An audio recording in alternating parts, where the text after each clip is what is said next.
Okay, so that is basically the functions, the hormones and how they work. Now, let's see what happens in the feedback mechanism. So now we go to a case wherein there is high release of testosterone. When there is a high release of testosterone, high concentration of testosterone will put a negative feedback onto the hypothalamus. So GnRH will decrease. That will decrease the release or activation of gonadotropin, and thus we will first see each one. We will see first. We will see the reduction in LH.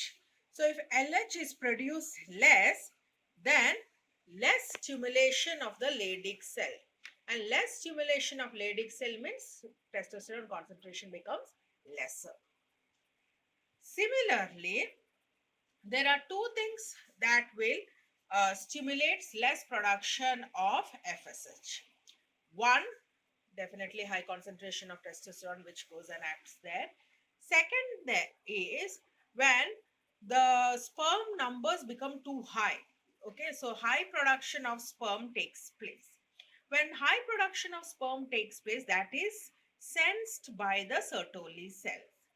So Sertoli cells will synthesize a hormone called as inhibin, released into the blood, and through blood it goes and acts on hypothalamus.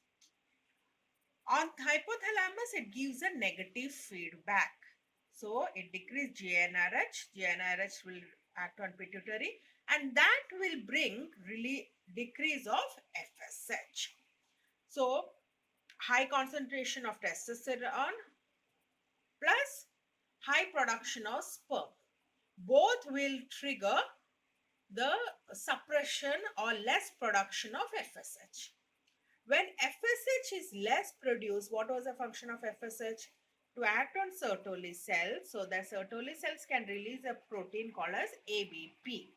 So when less FSH is there, there will be less production of ABP. When less production of ABP, then less action on testosterone by ABP.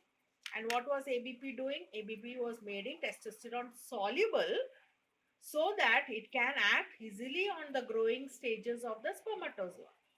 But now testosterone will not be soluble enough. So its effect on the production or its development or the division of spermatozoa will decrease. So sperm production will decrease till that again is sensed by Sertoli cell, and goes for a positive feedback, that is production of testosterone.